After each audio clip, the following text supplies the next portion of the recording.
Mr. O'Donnell to close.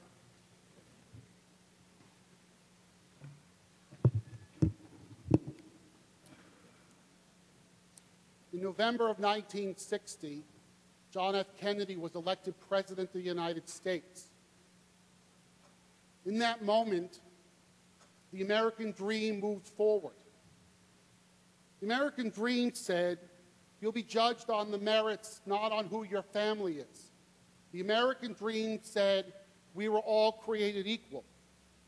And that dream came about, not about people deciding, but about a revolution. America, folks, is a revolution. Because at the time, people thought that kings were the descendants of God on earth. And the women and men who chose to participate in that revolution said that is not the case. That is not the way our nation needs to be. To my mother, who was a grandchild of immigrants, to see one of her own, an Irish-American man, elected president, must have been a very heady experience.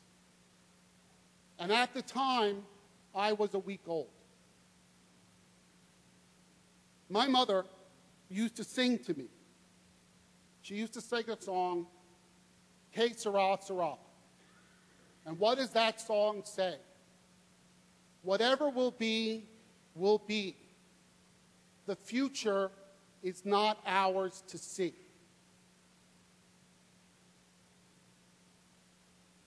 I imagine that my mother never would have foresaw that I would stand in this body and represent people the way I do. And I am more certain that my mother would never have foresaw the argument that I'm making to you tonight. And I also know that she could not have foresaw that within a decade she'd be dead of breast cancer, having left 5 children alone. When she died on St. Patrick's Day, 1973, I died too. The things that brought me joy when she was still alive were gone, because all of those things no longer mattered. I had to fend for myself. I had to cook for myself. I had to clean for myself. I had to shop for myself. There was no one there in that environment to do all the things that my mother, when she held me and sang that song, was supposed to do for me. And so I only had one choice: learn to do it for yourself or not have it be. And so I did those things. I graduated from high school able to cook a full Thanksgiving dinner for 20. I did. It was horrible, but I did. Because there was no other choice. And what happened in that house was that when she left, the person in our society who was supposed to teach me how to love was gone. So I didn't know how to love. At 17 years of age, I went to college, Catholic University of America, just so you know.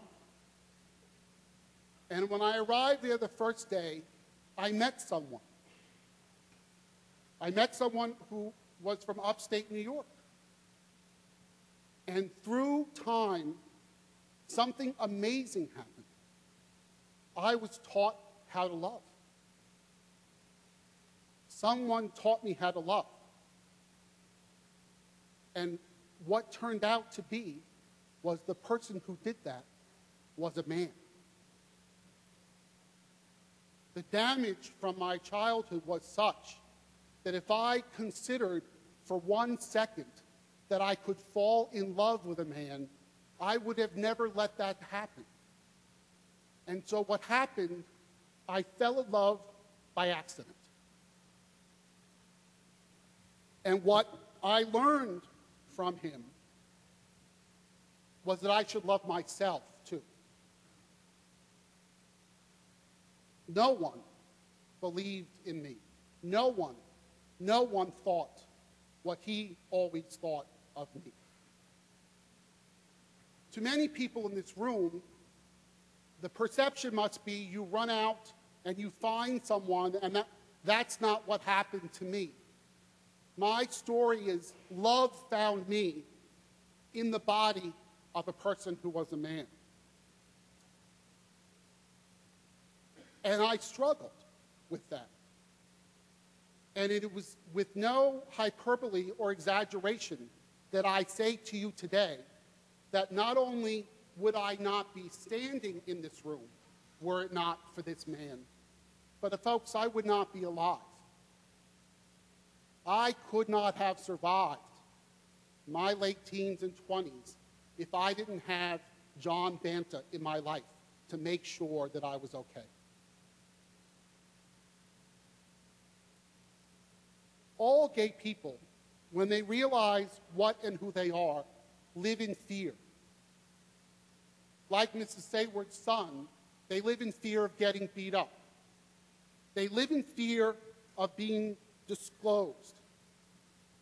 They live in fear, and they feel different. That is the most accurate thing I can tell you. So here was my problem. Did I feel different from other kids? Yes, I did. But my thought that I was different because I had to go home and wash my own clothes and make my own bed and cook my own dinner. I never equated that feeling of difference with anything that was connected to sexuality or love.